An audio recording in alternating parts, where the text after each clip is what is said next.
오늘 말씀은 누가복음 14장 15절에서 24절 말씀입니다. 누가복음 14장 15절에서 24절 말씀입니다. 신약성경 120페이지쯤에 있습니다. 봉독하겠습니다.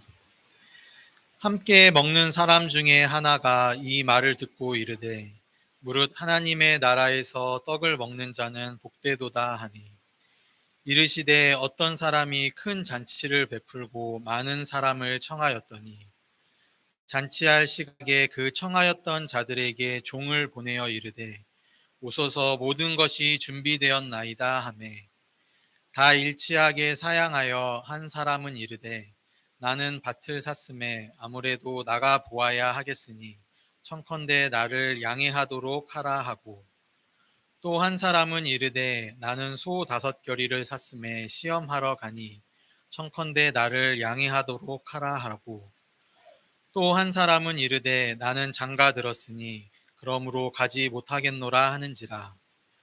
종이 돌아와 주인에게 그대로 고하니 이에 집 주인이 노하여 그 종에게 이르되 빨리 시내의 거리와 골목으로 나가서 가난한 자들과 몸 불편한 자들과 맹인들과 저는 자들을 데려오라 하니라.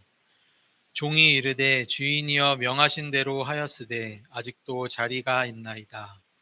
주인이 종에게 이르되 길과 산 울타리 가로 나가서 사람을 강권하여 데려다가 내 집을 채우라. 내가 너희에게 말하노니 전에 청하였던 그 사람들은 하나도 내 잔치를 맛보지 못하리라 하였다 하시니라. 이것은 오늘 우리에게 주시는 하나님 말씀입니다. 하나님 감사합니다. 네, 성도 여러분, 지난주일 우리가 동일한 본문 말씀으로 말씀을 나누었던 것을 아마 기억하시리라 생각합니다. 해서 제가 다다익선 이런 말씀 드렸었더랬죠. 그래서 많으면 많을수록 좋다. 우리 교회의 성도님들 수도 많으면 많을수록 좋은 거 아니겠습니까? 그것은 두말할 나위가 없겠죠. 근데 그럴 수 있기 위해서는 우리 성도 여러분들이 우리가 흔히 말하는 또 복음을 전하고 예수님을 전해야 될 텐데, 그럴 수 있기 위해서는 여러분들의 마음속에 또는 여러분들의 신앙생활 가운데 신앙적인 효용감이 있어야 됩니다라는 말씀을 드린 일이 있어요. 그 효용감이라는 게 뭔지 기억하십니까? 쉽게 말하면 뭐죠? 해보니 좋더라 라고 하는. 그래서 이 효용감이라는 표현이 과연 적절한 건지 제가 조금 여지는 있습니다만, 그래도 그 표현이 좀 나은 것 같아서 제가 효용감이라는 표현을 쓰기는 했습니다만, 혹은 어떨런지는 모르겠어요. 우리가 신앙생활하는 게 무슨 효과를 누리고자 하는 것은 아닌데 이 효용감이라는 표현이 좀 어떨런지는 모르겠습니다. 어쨌든 그래서 이 말씀을 조금 정리해서 말씀을 드리면 이렇게 말씀드릴 수도 있겠다 싶습니다. 그건 뭐냐면, 우리 성도 여러분들의 마음속에 또는 신앙생활 가운데 신앙적인 효용감이 어떤 것이든지 있으시다면 그것은 우리가 전도하게 되는 또는 전도할 수 있는 동기가 되는 거죠. 그렇겠죠?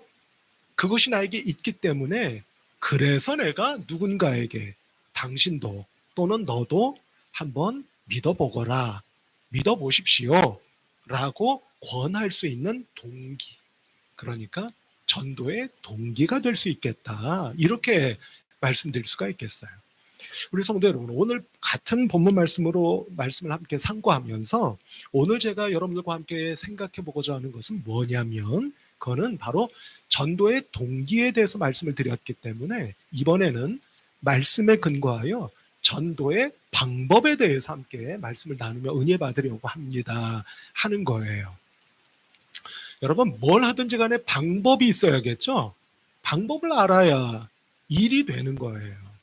방법 모르는데 그걸 어떻게 하겠습니까? 예를 들어 앞서 우리 장로님 기도하실 때 우리 사회가 조금 더 좋은 사회가 되는 방향으로 가면 좋겠다, 하나님 그렇게 도와주십시오, 이렇게 기도하시는 대목이 있었어요. 근데 여러분, 우리가 보통 우리 사회가 지금 이 모양으로는 안 됩니다. 이렇게 해서는 안 됩니다. 이렇게 가면 안 됩니다. 라고 말하시는 분들 많이 있으시겠죠. 근데 여러분, 그런 말 누가 못합니까? 누구든지 할 수 있는 말이에요. 누구든지 할 수 있다는 말은, 그 말은 하나마나한 얘기라는 얘기입니다. 그죠? 그러면 방법을 알아야죠. 그럼 어떻게 하면 우리 사회가 이렇게 찢기고 갈라졌는데 어떻게 하면 조금이라도 더 그 찢겨진 것을 꿰매어가고 봉합시켜 갈 수 있겠습니까? 라고 하는 방법, 바꿔 말하면 대안을 이야기할 수 있어야 되지 않겠느냐 하는 겁니다. 물론 여러분 완전 무결한 방법 또는 대안이 있겠어요? 그건 없을 거예요. 그러나 나름대로는 이렇게 하면 어떻겠습니까? 이렇게 하면 좀 가능하지 않겠습니까? 라는 방법 또는 대안을 누군가는 말할 수 있어야 된다.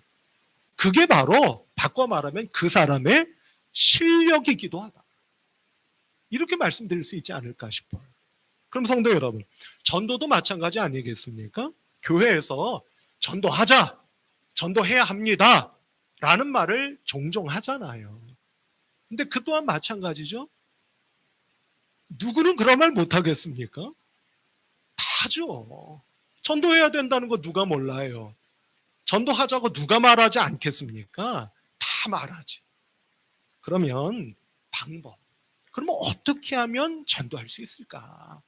라고 하는 것에 대하여 주께서는 뭐라고 말씀하셨느냐 하는 것에 귀 기울여 볼 필요가 있겠다 하는 것이죠. 그럼 성도 여러분, 오늘은 말입니다.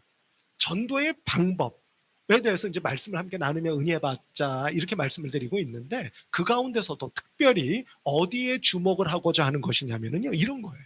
우리 성도 여러분, 전도의 대상을 먼저 설정해야 되지 않겠습니까? 그렇죠? 그 불특정 다수를 전도하겠습니다라는 얘기는 전도 안 하겠다는 얘기하고 똑같은 거예요. 그렇죠? 그럼 누군가, 그것이 누구이든지 간에 내가 전도하고자 하는, 우리 주님께서 지난주에 우리 그렇게 말씀하셨다는 거 여러분 함께 나누지 않았습니까? 어떤 사람이 하나님 나라에서 떡을 먹는 사람은 복되겠습니다 했더니 예수님께서 잔치의 비유를 말씀하셨잖아요. 그 얘기는 무슨 뜻이라고 말씀드렸습니까? 예수님의 마음은 한 사람이라도 더, 그래 너 맞는 말 했다. 근데 말이야 내 마음은 말이지 한 사람이라도 더 하늘나라에서 떡을 먹기를 원해. 더 나아가 단 한 사람도 빠뜨림 없이 누구든지 하나님 나라에서 떡을 먹기를 원한단다. 그런 뜻이라고 말씀을 드렸잖아요. 그럼 성도 여러분, 우리가 누군가를 그 하나님 나라에서 떡을 먹을 수 있는 복을 누릴 수 있도록 그 대상을 마음에 품거나 결정하거나 설정해야 되는 것 아니겠습니까? 그러지 않고서는 일이 안 된다는 말씀인 것이죠. 여러분, 예를 들어서 우리 교회에서 우리 지난 코로나19 그 코비드 그 팬데믹 이전에 말이에요. 여러분 뭡니까? 우리 전교인 신앙수련회 다녀왔던 기억 나십니까? 그게 우리 교회에서 있었습니까? 이런 표정들이신 것 같은데 여러분 그 전교인 수련회 어디로 갔다 왔죠? 그럼 제가 한번 구체적으로 여쭤 어디로 갔다 왔죠? 강화도로. 강화도 저 우리 방화동 끝쪽에 큰 나무 교회라는 교회 아시죠? 그 근린공원에 있는 그 교회가 만든 수양관 그리로 다녀왔어요. 다녀왔는데 여러분 제가 지금 뭘 다녀왔다고 말씀드렸죠? 그냥 신앙수련회가 아니었죠. 전교인 신앙수련회라고 말씀드렸잖아요. 그럼 여러분 그 전교인 신앙수련회의 대상은 누굽니까? 전교인인 거예요. 물론 전교인은 다 안 오셨지만 대상은 어찌됐든 전교인입니다. 그러면 전교인 신앙수련회라고 하는 그 신앙 행사의 타이틀, 제목 속에 이미 뭐가 들어가 있는 겁니까? 대상이 들어가 있는 거예요. 그러니까 이처럼 무슨 일을 하고자 한다면 반드시 뭐부터 결정해야 되는 거예요? 대상을 결정해야 됩니다. 예전에 꽤 오래전 얘기입니다만 우리나라 굴지의 자동차 회사에서 어느 자동차를 새로 개발했어요. 자동차를 만들었으니 팔아야 될 거 아닙니까? 그럼 여러분, 요즘 기업들은 무작위로 그냥 사세요 이러지 않잖아요. 어느 제품을 만들면 그 제품을 구매하도록 기대하는 뭐가 있는 거예요? 대상이 있는 겁니다. 근데 그 차를 만들었는데 텔레비전에서 광고를 하잖아요. 광고를 할 때 광고 문구, 우리가 보통 카피라고 하는 광고 문구가 뭐였느냐면 제가 정확히 기억하는지는 모르겠습니다만 거의 그거하고 비슷했을 거예요. 우리 가족의 첫 차. 이게 그 차를 판매하고자 하는 그 자동차 회사의 광고 문구였습니다. 뭐였다고요, 문구가? 우리 가족의 첫 차. 그럼 여러분, 대상이 누구라는 거예요? 네? 대상이 누구 보고 이 차 한번 사보세요라고 하는 얘기가 되는 겁니까? 예를 들면 갓 결혼한 신혼부부 아니면 아이를 하나 정도 낳은 결혼한 지 얼마 안 된 부부 또는 그 가정 이어 이 차를 한번 사보세요. 좋을 겁니다. 라는 뜻의 광고 문구였을 거예요. 그러니까 차를 하나 개발하더라도 그냥 아무 차나 만드는 게 아니라 이 차를 만들면 누가 구매 또는 구입하도록 만들자라고 하는 구매 대상이 있는 거예요.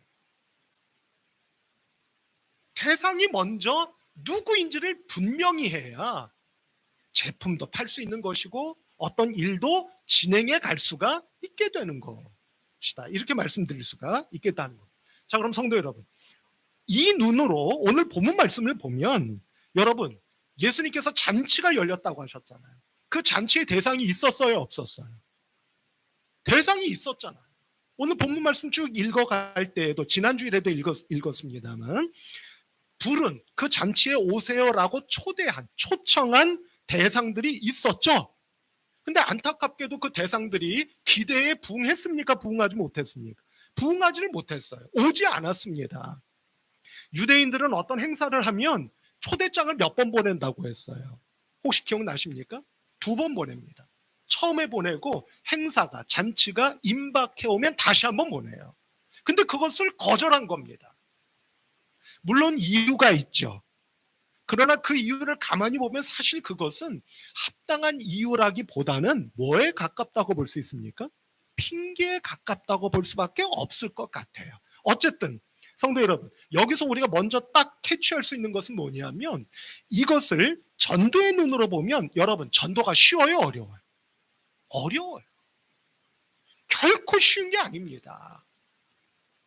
바꿔 말씀드리면 2000년 전이나 지금이나 공히 전도하기가 어려운 거예요? 쉬운 거예요? 어려운 거예요.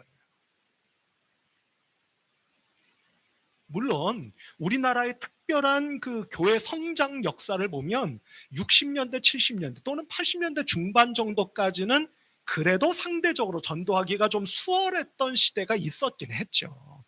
그러나 그렇다고 해서 그 시대라고 해도 결코 쉽지만은 않았을 것이다라는 생각도 한편으로는 듭니다. 그러니까 전도한다고 하는 것은 결코 예나 지금이나 쉽지 않다는 것을 우리가 먼저 알 수가 있는 것 같아요.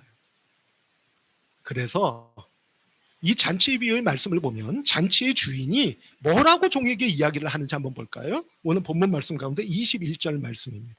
자, 21절 말씀을 보면 우리 같이 한번 읽어보실까요? 시작. 종이 돌아와 주인에게 그대로 고하니 이에 집주인이 노하여 그 종에게 이르되 빨리 시내의 거리와 골목으로 나가서 가난한 자들과 몸 불편한 자들과 맹인들과 저는 자들을 데려오라 하니라. 아멘. 이렇게 말씀합니다.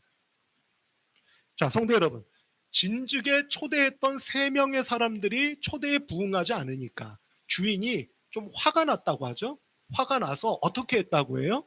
종에게 빨리 길가로 가라. 가서 말씀을 보면 누구요?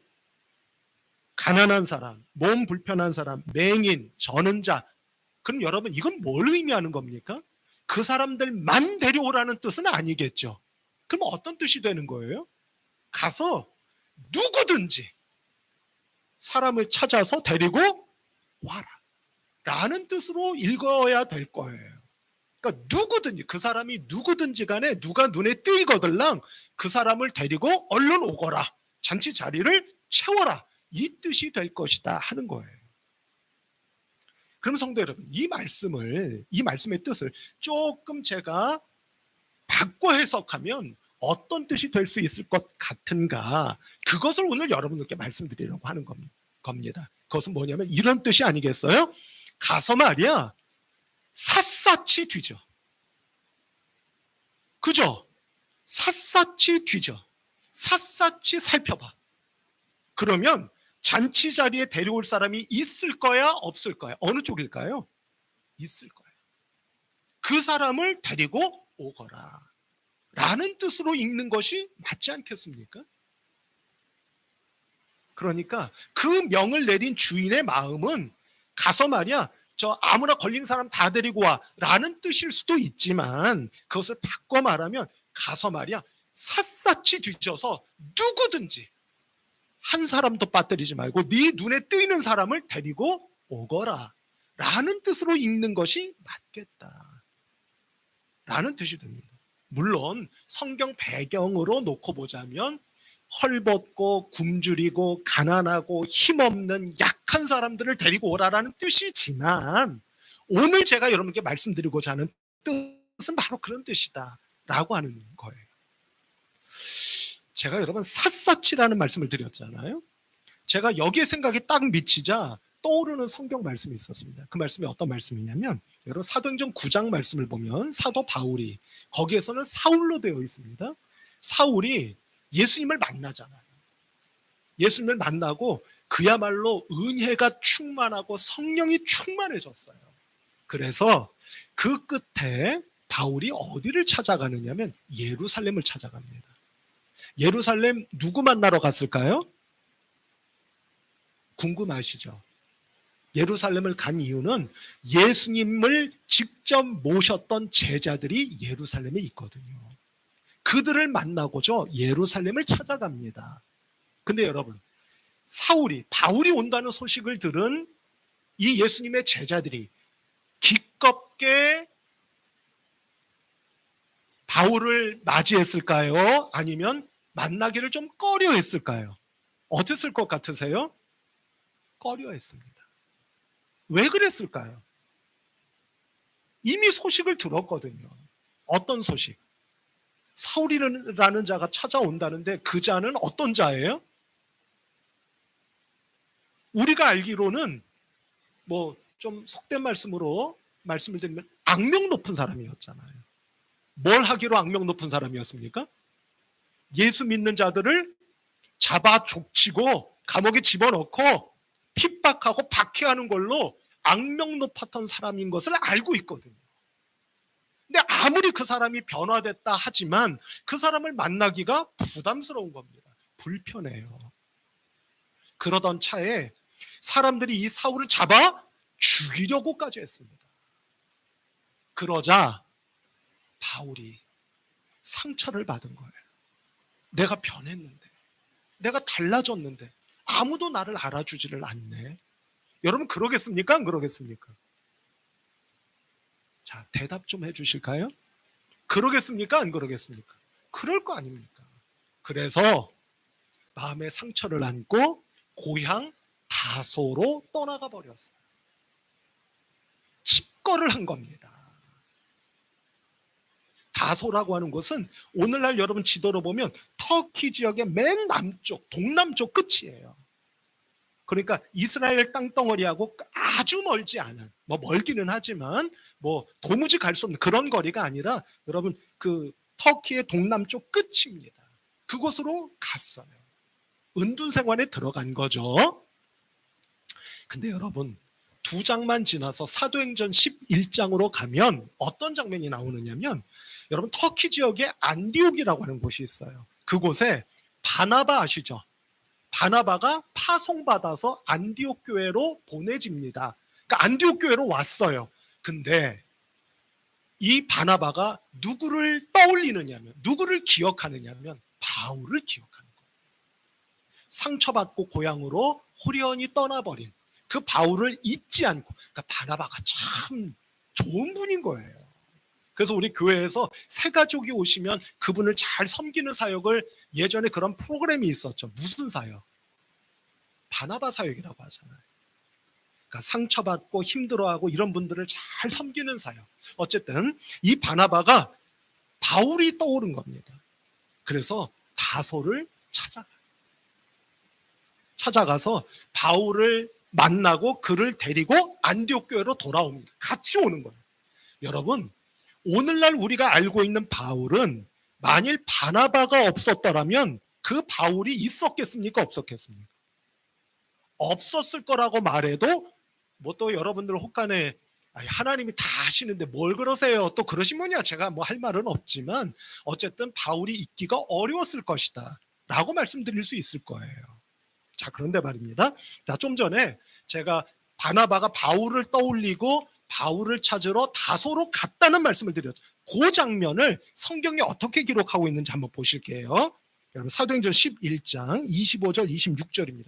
이거 같이 한번 읽어보실까요? 시작. 바나바가 사울을 찾으러 다소에 가서 만남에 안디옥에 데리고 와서 둘이 교회에 1년간 모여 있어 큰 무리를 가르쳤고 제자들이 안디옥에서 비로소 그리스도인이라 일컬음을 받게 되었더라. 아멘. 이렇게 되어 있습니다. 자, 어떤 장면인지 이제 이해가 가시죠? 자, 그런데 여기서 제가 드리고자 하는 말씀은 뭐냐면, 여러분 말씀 맨 앞부분을 보세요. 바나바가 사울을 뭐하러? 찾으러 다소에 가서, 이렇게 되어 있죠. 여러분, 이때 말입니다. 바나바가 사울을 찾는다는 말이 있잖아요. 이게 헬라어 원뜻이 뭔지 아십니까? 그 뜻이 다른 게 아니라 제가 좀 전에 강조해서 말씀드린 표현이 있죠. 땡땡이 뭐였죠? 샅샅이. 바로 그 뜻입니다. 원뜻이 그 뜻이에요. 그냥 가서 사울 있나 없나 그냥 대충 둘러보고 에이고 없구먼 하고 돌아온 게 아니라 어떻게? 다소라고 하는 도시는 당시 터키 동남쪽에 있는 끝에 있는 도시라고 제가 말씀드렸죠. 아주까지는 아니더라도 꽤 큰 도시였던 것으로 알려져 있어요. 그러니까 여러분, 바나바가 마음을 갖고 바울을 찾으러 갔을 때 찾기가 쉬웠겠습니까? 어려웠겠습니까? 결코 쉽지 않았어요. 그래서 어떻게 찾은 거예요? 샅샅이 찾은 거예요. 마침내 바울을 만나서 그를 위로하고 함께 안디옥 교회로 데리고 왔다. 이렇게 되는 거예요. 우리 성도 여러분, 제가 저 2층에 있는 목양실에서 아침이나 낮이나 책을 읽을 때가 있잖아요. 책을 읽을 때 이렇게 집중해서 읽다가 갑자기 가만히 있어봐. 이 내용이 예전에 읽은 어느 책에도 비슷한 게 있었는데 가만히 있어봐. 그 책이 어디 있나? 하고 그 책을 찾을 때가 있어요. 근데 제 방에 저 2층으로 올라간 뒤로는 더더욱 올라와 보신 분이 많지 않으시죠? 예. 그 올라와 보신 분은 아시겠습니다만 그래도 책이 꽤 여러 권이 있잖아요. 옛날 책들 다 버렸는데도 지금 그렇게 있단 말이에요. 근데 그 책이 어디 있는지 제가 알 수가 없는 거예요. 그러면 틈틈이 일어나서 읽다가 또 일어나서 여기서부터 여기까지 살펴보고 또 그 다음에 또 앉아서 읽다가 또 일어나서 좀 허리 좀 펴야지 할 때 또 일어나서 여기부터 여기까지 또 찾아봅니다. 그렇게 구획을 정해서 여기부터 여기까지 여기부터 또 여기까지 책을 찾아봐요. 저 나름대로 책을 샅샅이 찾아봅니다. 그러면 결국 그 책이 버려지거나 누구에겐가 주어서 사라져버린 것이 아닌 바에야 샅샅이 그 책을 찾을 때 결국 찾을까요? 못 찾을까요? 대개는 다 찾습니다. 우리 성도 여러분들 가운데 가끔 한 해를 우리가 보낼 때 상반기와 하반기에 우리가 나름대로 전도 행사를 하잖아요. 그때 우리 권사님들 가운데 몇 분이 저에게 그런 말씀을 하신 일이 있어요. 목사님, 저희 가족은 다 믿어서 전도할 대상이 없어요. 이렇게 말씀하시는 분들이 계세요. 그러면 제가 드리고 싶은 말씀이 요 목 끝까지 올라오겠죠? 근데 그거 하겠습니까? 안 하겠습니까? 아유, 그러세요. 라고 그냥 말씀드리고 말죠. 그러나 정작 제가 드리고 싶은 말씀을 오늘 한번 드려볼까요? 어떻게 찾아보시라. 샅샅이 찾아보시라. 그러면 있겠습니까? 없겠습니까? 있어요. 아마도 있을 거예요. 조금 다른 이야기가 되겠습니다만 제가 지난 주 중에 저 나름대로 경험한 거를 여러분께 한번 말씀드려 볼게요. 제가 늘 이 주변 배회하고 돌아다니는 거 아시죠? 제가 낮으로 밤으로 돌아다닙니다. 그러니까 여러분들 행실을 잘 하셔야 돼요. 저도 잘해야 됩니다만. 자, 농담이고요. 제가 이 주변을 배회하다가 산책을 하다가 어느 가게에서, 제가 얼마 전에도 조금 비슷한 말씀을 드린 일이 있는 것 같습니다만, 어느 가게에서 아주 재밌는 걸 하나 봤어요. 그 가게 출입문에 뭐라고 써 붙여 놓으셨느냐면 이렇게 붙여 놓으셨어요. 근처에 있습니다. 라고 붙여 놓으셨어요. 저 그런 거 처음 봤습니다. 그렇게 붙여 놓으신 건 처음 봤어요. 예를 들면 뭐 부재중, 아니면 그냥 핸드폰 번호만 적어 놓으시든지 뭐 그런 게 있지 않겠어요? 대부분이 그렇죠. 근처에 있습니다. 무슨 뜻이에요? 가게 주인분이, 사장님이 멀리 가지 않았으니까 그냥 가지 마시고 조금만 기다려 주시면, 뭐 이런 뜻 아니겠습니까? 근처에 있습니다. 제가 그걸 물끄러미 쓱 읽은 겁니다. 그리고 돌아서서 제 갈 길을 걸어가는데 갑자기 제 마음속에 큰 은혜가 오는 거예요. 감동이 오는 겁니다. 어떤 은혜요? 어떤 감동이었을까요? 먼저 첫 번째, 예수님께서 꼭 저에게 하시는 말씀 같았어요. 예수님이 저에게 이렇게 말씀하신 것 같더라고요. 걱정하지 마. 내가 네 곁에 있어. 내가 멀리 있는 줄 아니? 네 근처에 있어. 그러니 아무 염려하지 말고 걱정하지 마. 라고 말씀하시는 것 같았어요. 왜냐하면 저도 마음속에 걱정이 있고 염려가 있거든요. 왜 그게 그렇게 될까? 왜 이게 뜻대로 안 될까? 하는 마음이 늘 있거든요. 그래서 마음이, 아마 그날도 마음이 조금 무거운 상태에서 걷고 있지 않았나? 뭐 정확히는 기억나지 않습니다만 싶습니다. 왜냐하면 그 문구가 그렇게 은혜가 될 리가 없었거든요. 근데 저에게 앞서 말씀드린 것처럼 하나님께서 그렇게 말씀하시는 것 같더라. 내가 네 근처에 있어. 바로 옆에 있어. 아무 걱정하지 마. 이런 말씀으로 들리더라 하는 겁니다. 두 번째는 뭐였느냐면, 그 감동과 은혜가 딱 오고 나서 곧바로 어떤 생각이 들었느냐면요, 이겁니다. 제가 한 주간 동안 이 말씀을 또 묵상하고 있지 않았겠어요? 우리 성도님들, 아유 목사님 우리 자식들 다 믿고요, 내 주변에는 안 믿는 사람 없어요, 그런 분들이 더러 계신다는 말씀 드렸잖아요. 근데 예수님께서, 하나님께서 꼭 그런 우리들에게 이렇게 말씀하시는 것 같지 않습니까? 아니, 찾아봐. 샅샅이 찾아봐. 네 근처에 있어. 라고 말씀하시는 것 같더라 하는 겁니다. 우리 성도 여러분,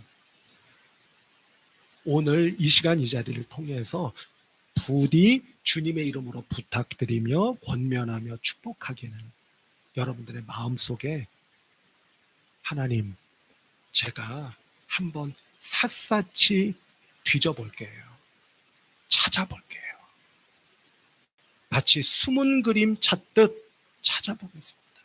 그 속에 하나님께서 숨겨놓으신 보물과도 같은, 하나님께서 찾고 계시는 하나님 나라에서 떡을 먹어야만 하는 그런 귀한 영혼이 제 근처에 있을 겁니다.